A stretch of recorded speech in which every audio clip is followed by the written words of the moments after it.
Рахмат, урматтуу төрага. Урматтуу Толкубек Сагынбекович, менде бир нече кыска суроолор.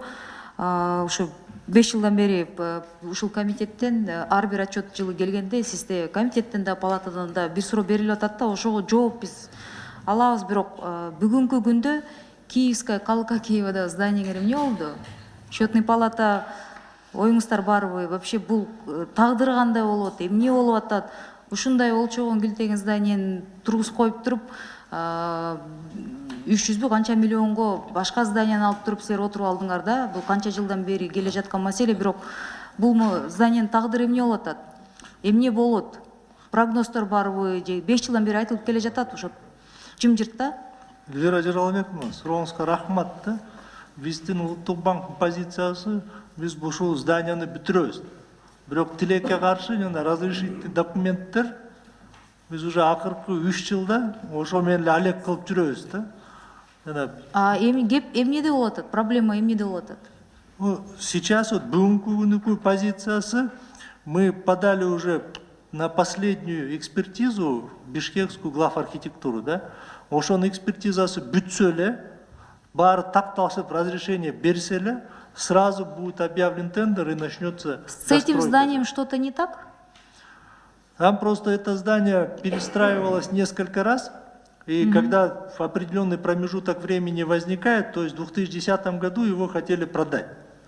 Объявляли тендер, поэтому работы все были приостановлены. Но так как предложенная цена была ниже того, что вложили, а земля там в центре города и очень дорогая, балансовая стоимость намного превышает то, что предлагали. Было принято не продавать, а продолжать. И вот начиная с 10 по 14 год, пока вот продавали, никакие работы не велись. Когда в 2014 году решили все-таки достраивать, начался опять процесс согласования. То есть мы тоже на себе испытали, что значит получить разрешительные документы. Это очень тяжело. Там то топосъемку надо сделать, то какие-то архитектурные подтвердить, то еще что-то там. А мы, так как работаем чисто бюрократически, любое замечание, если оттуда получает, мы устраняем. Это время занимает. Опять исправлено, отправляем. Но мы практически... Вы хотите сказать, еще 5 лет это здание будет вот так, в таком состоянии там находиться, да? Ну вот в прошлом году по рекомендации комитета была как раз назначена проверка счетной палаты. Счетная палата все проверила, и единственное, что могла констатировать, что убыстрить работу по получению документов. Все, потому что там ни стройка, ничего с 2010 года вообще ничего не велось, вот только вопрос на сегодняшний день согласования строительных документов. Вот в ближайшее время закончатся документы, и мы начнем достройку. А если... Это 5 лет продолжается, я и говорю, что это еще, значит, не 1 год будет, да? То есть, видимо, это не самый стратегически важный для Национального банка вопрос, что может по 3 года вы бюрократию эту как бы закрываете, ну в смысле, вы смотрите и молчите, да? 3 года согласовываются все документы, это очень долго. Давайте на палату выносите, давайте мы вам поможем. В чем мэрия вам там отказывает?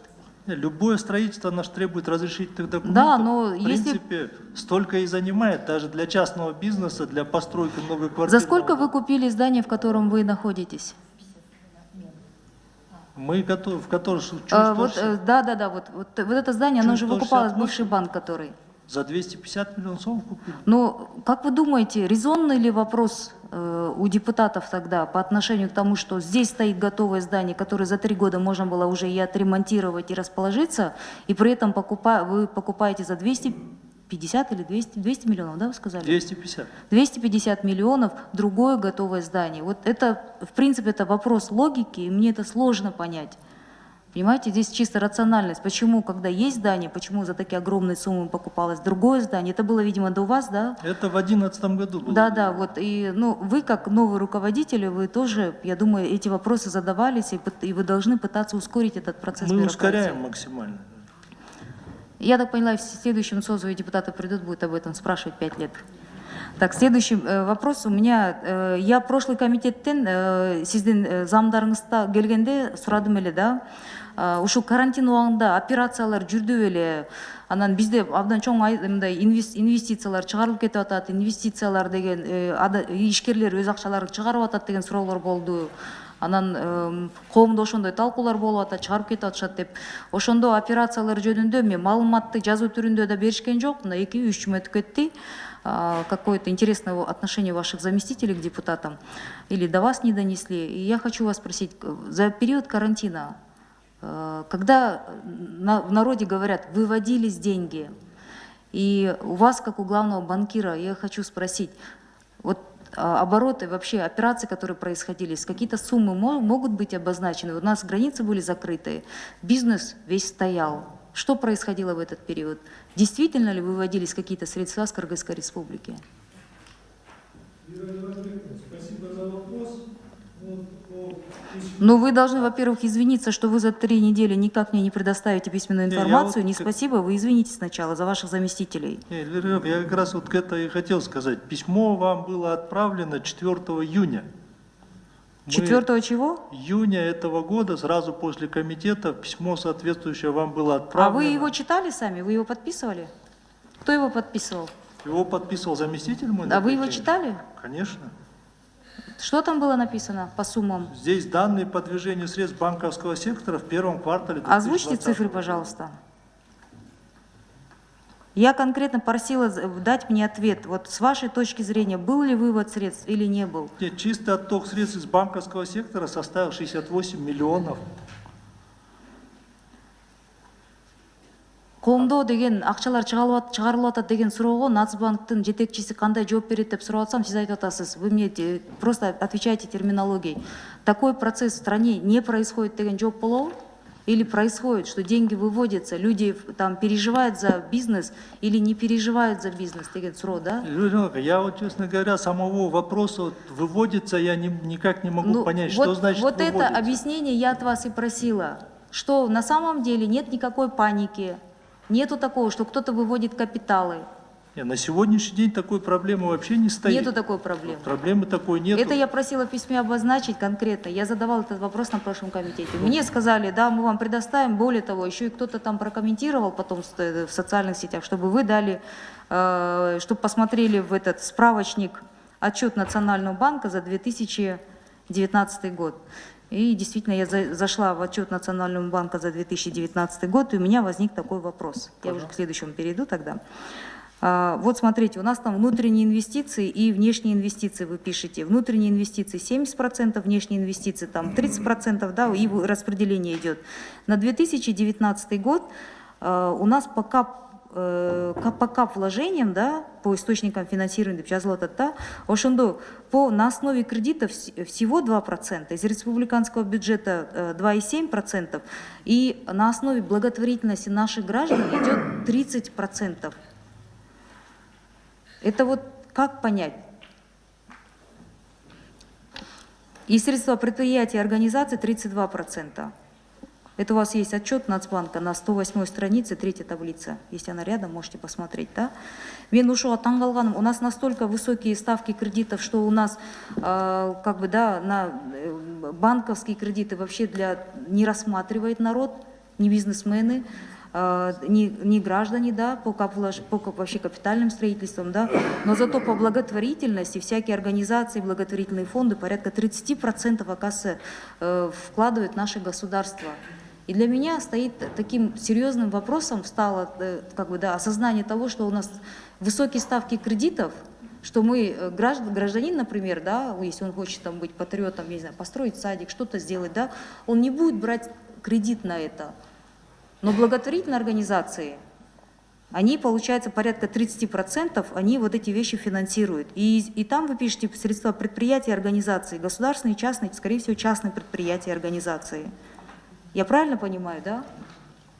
Вы просто мне разъясните, потому что это такой очень специфический, интересный вопрос. Для меня это стало таким открытием, что, оказывается, у нас внутренний инвестор – это благотворительные фонды, практически даже, ну, треть получается, 30% наши благотворительные фонды занимаются строительством всех вот этих зданий в государстве, да. То есть гражданин, который в своем селе захочет построить в любой другой стране, он может взять кредит, начать строительство, да. Наши граждане, значит, не рассчитывают на кредиты, если всего 2%. Я правильно вас поняла, да, отчет?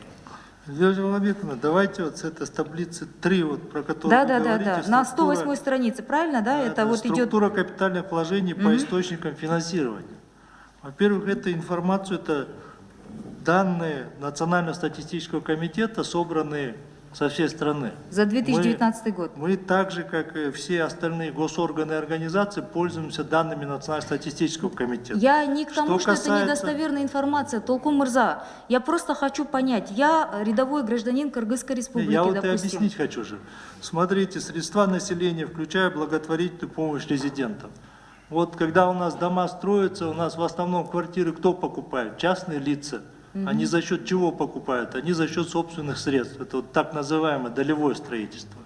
Кроме этого, сама вот эта таблица 3, она включает в себя сюда все капитальные вложения. Это не только здания, сооружения, это дороги, это мосты и так далее. Это все, что вложено в инфраструктуру. Все капитальное строительство. Совершенно верно. И здесь вот как раз и дается распределение. Вот то, что внутренние инвестиции, это 57% было в 2015 году, в 2019 уже 69,5%. То есть треть нашей инфраструктуры и капитальных вложений по внутренним инвестициям, все, что внутри, получается, наши внутренние инвестиции составляет благотворительность. Нет, это тут же я специально зачитал, что средства населения, включая благотворительную Включая помощь благотворительные резидентам. фонды. Это и есть. Не, резидентам. Это все средства наших граждан. Это все за счет вот того, что частное строительство идет, оно все за частный счет же идет же. Это все вот по этой статье. Просто это проходит. все обозначается как благотворительность. Никак бы, здесь же идет средства населения, включая благотворительную помощь. Это не благотворительная помощь. Она в том числе. А почему на основе кредитов имеется в виду, вот кредит, это который местные жители берут с банков кредиты, с коммерческих банков, да, всего 2%? Совершенно верно. То есть это настолько высокие ставки, что он не будет рассчитывать на кредиты, правильно? Просто на строительство, Елизавета Владимировна, в принципе, у нас это проблема. В принципе, на строительство ни банки не дают, ни население по большому не берет. Потому что там более сложные процессы.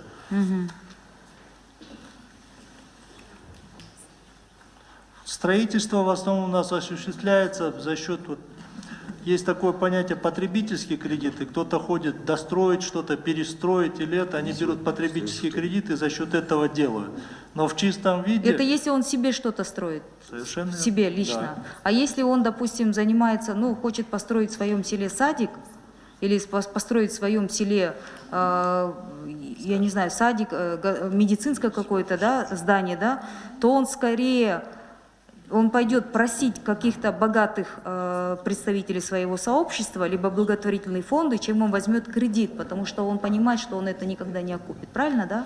Ну, Я вообще, просто- бизнес, это же бизнес же. Если это как бы имеет коммерческую цель, преследует частный садик, частная больница, частная лаборатория, на это без проблем кредиты получаются. И большинство наших медицинских центров в Бишкеке, оно как раз построено за счет кредитов. Но всего коммерческих банков. 2%, не так уж и много. Это же 2% же от суммы же. И при этом благотворительность идет 30%. И это не благотворительность, это средства населения. Вот вы прочитайте, средства населения, включая благотворительную помощь резидентам. Но вы их не разделили просто, и благотворительность. Просто Это я не знаю, мы, чего это, больше. Это Национальный статистический комитет. Ну давайте мы запросим у них информацию и дадим вам разбивку. То есть Потому что это очень странно, если честно, да, вот внутренний инвестор у нас, он рассчитывает на благотворительные фонды. Это очень странно. То есть мы внутри строимся, это же регионы, как раз развитие регионов, да, поэтому невыгодно, получается, брать кредиты, что-то строить. Даже бизнесу это невыгодно заниматься, да, или бизнес таким образом, но это все потом в итоге приводится к выборам. Я понимаю, вот как бы сам процесс, вот этот, который происходит, что никто официально не будет брать кредит на строительство чего-то и на оказание какой-то помощи там в регионах, и это все будет называться в итоге благотворительностью на, как добросовестные деньги, недобросовестные деньги в итоге, да. Ему не совсем выгодно брать кредит, это тоже вопрос прозрачности. Абсолютно правильно, но надо же смотреть статистику. Вот, например, на странице 34 кредитный портфель по отраслям экономики на конец периода. То есть почти 9% идет на строительство. В то время как на промышленность 8, ипотека 10, потребительские кредиты 11, прочие. Самый большой удельный вес у нас в кредитном портфеле коммерческих банков – это торговля и коммерческие операции 25%. А все остальные, они вот и сельское хозяйство 18%. То есть банки, они кредитуют все это. Но я думаю, в итоге все равно, я, видимо, хотела привести к тому, что все-таки у нас высокие ставки коммерческих банков, кредитов коммерческих банков, и что вот эти низкие цифры для меня, ну, по крайней мере, да, для меня являются показателями. То, что вы говорите по этим, то, что у нас проще получается построить, расчет идет на короткие деньги у людей, что можно быстро купить. Это говорит о том, что у нас высокие ставки кредитов, поэтому люди не вкладываются, при том, что в сельском хозяйстве огромные суммы, миллиардные суммы были задействованы, и, в принципе, там тоже процент, ну, не сильно большой, хотя мы аграрная экономика. Мы в итоге все равно упираемся в достаточно высокие ставки в коммерческих банках. Я думаю, нам есть над чем и вам работать. Я понимаю, что вы много делаете, ваша команда работаете, многие вещи на плаву, как мои коллеги подчеркнули, да, но я считаю, что вам есть еще куда дальше работать и чем заниматься. У нас высокие ставки, уважаемые члены этого правления Нацбанка, да. Я понимаю, что вы сейчас скажете, что у нас депозиты, также и люди начнут забирать депозиты, если мы начнем снижать ставки в коммерческих банках, но в той стране, где низкие проценты, в той стране идет развитие, и внутренние инвестиции, вот эти не 2%, намного больше были бы. А в нашей стране из-за того, что ставки в коммерческих банках высокие, у нас это все прикрывается в итоге не совсем, может быть, честными деньгами. Я подразумеваю, но Толкун Мурза, вы меня понимаете, к чему это идет, что в итоге 2% на основе кредитов строительства и процент это очень мало, даже в разрезе страны. И если вы по отраслям, вы говорите сода, это получается базары, это получается торговые центры выгоднее, чем производство брать, потому что люди понимают, что это высокие процентные ставки, и когда они окупятся, и в сельском хозяйстве, несмотря на то, что государство субсидирует, до сих пор идет 18%, это очень, ну, не должно было быть, я думаю, 60-70%, с учетом того, что в советское время у нас аграрная страна была. И при этом в Нарыне там Джайд Тарнур Тосна Талаш идет. Значит, это неофициальная тоже экономика. То, что это деньги, которые не проходят через банки. А ваша задача должна быть в том, как сделать так, чтобы все деньги проходили через наши банки. Рахмат, Эльвира Терголбековна. Хорошо.